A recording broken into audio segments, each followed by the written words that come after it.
Anything you need, Commander? Just trying to get a sense of where the crew's at. Thoughts? Is this an official evaluation, Commander? Or off the record? Alenko, when it's just you and me, you can consider it off the record. That's a generous attitude. Okay. I think there's something wrong with all this. This Saren is looking for records on some kind of galactic extinction, but we can't get backup from the Council? Sorry, Commander. There's writing on the wall here, but someone isn't reading it. The Council doesn't want to believe anything's wrong. I'd call it human nature, but... I hear you.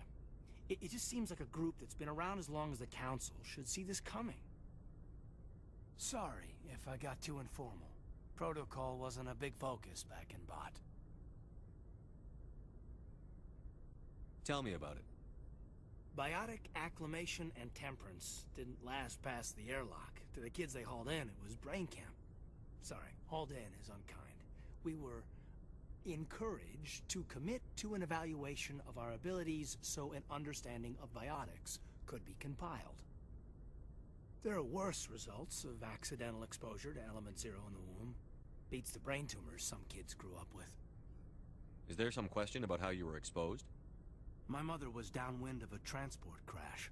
It was before there were human biotics, a little after the discovery of the Martian ruins. It only gets iffy around 63 when Kinetics was running out of first-gen subjects. Until then, they'd relied on accidentals. A bunch of guys in suits show up at your door after school, and next thing you know, you're out on Jump Zero. Jump Zero is Gagarin Station, right? What's it like? Yeah, that's the official name.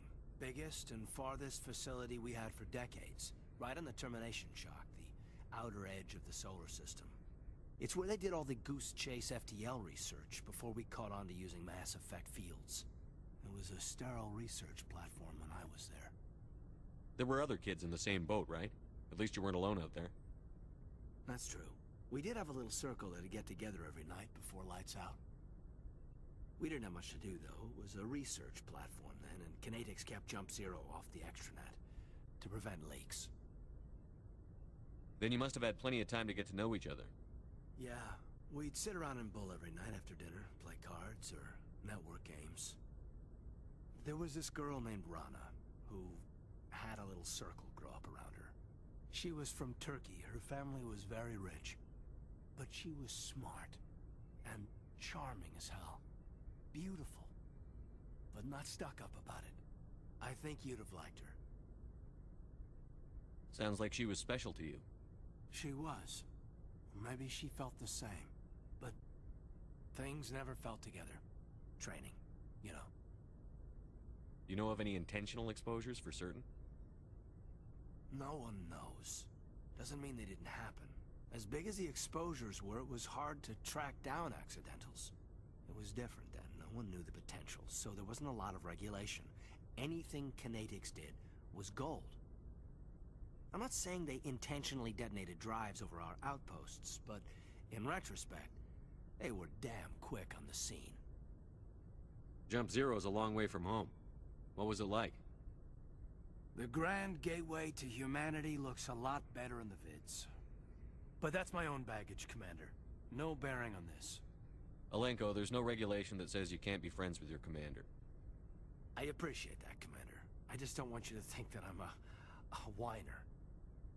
Besides, I've got my past squared away. Anything you need, Commander? What's your opinion on the last mission? Dr. Tassoni. Seems like a sweet girl. Easy on the eyes. I mean, if you like the bookish sort. Any intentions there, Lieutenant? No, Commander. Just art appreciation. We'll talk another time, Lieutenant. Commander?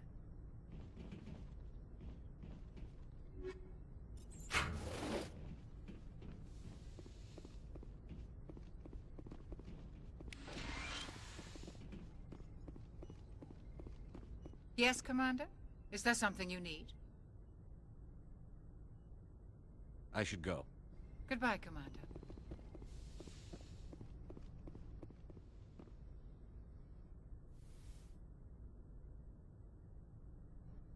Commander, are you coming to check up on me? You look much better. How are you feeling? Dr. Chakwas assures me I am going to be fine. I was impressed with her knowledge of Asari physiology. You're in good hands. Dr. Chakwas knows what she's doing. I never properly thanked you for saving me from the Geth, Commander. If you hadn't shown up, I'm just glad we got there in time. So am I. I know you took a chance bringing me aboard this ship. I have seen the way your crew looks at me. They do not trust me. But I am not like Benezia. I will do whatever I can to help you stop Saren. I promise. Don't worry, Liara. I trust you. I know you won't let me down. It means a lot to hear you say that, Commander. Thank you. Do you know why Benezia joined up with Saren? I don't understand it.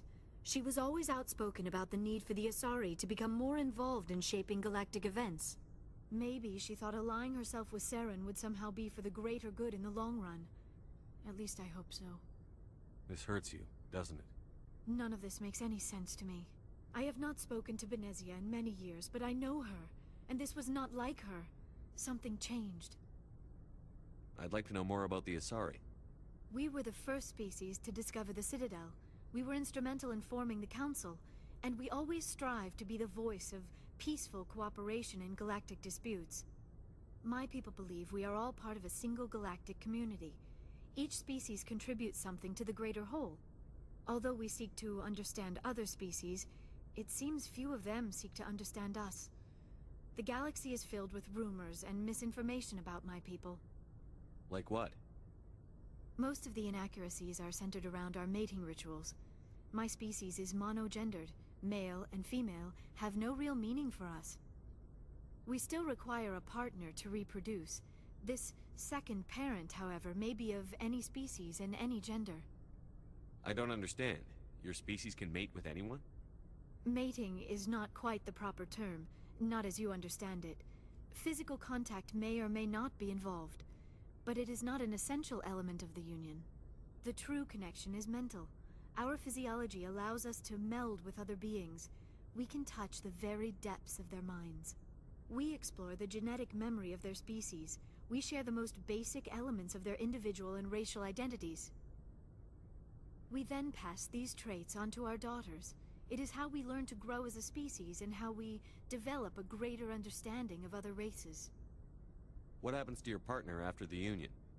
Every relationship is different. Some unions are a single encounter with both parents parting ways afterwards. Others can be more long-term.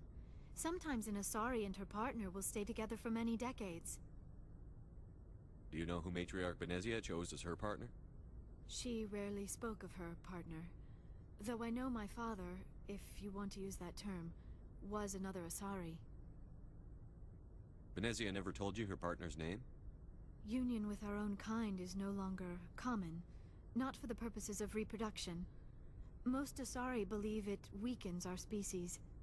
Asari daughters inherit racial traits from the father species. If both parents are Asari, then nothing has been gained, or so conventional wisdom would hold. I am what is sometimes called a pureblood.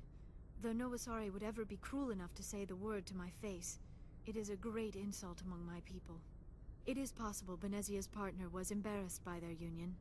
She may have been too ashamed to publicly acknowledge me as her offspring.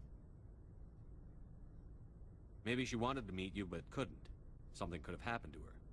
Maybe she passed away. You might be right. I hope you are.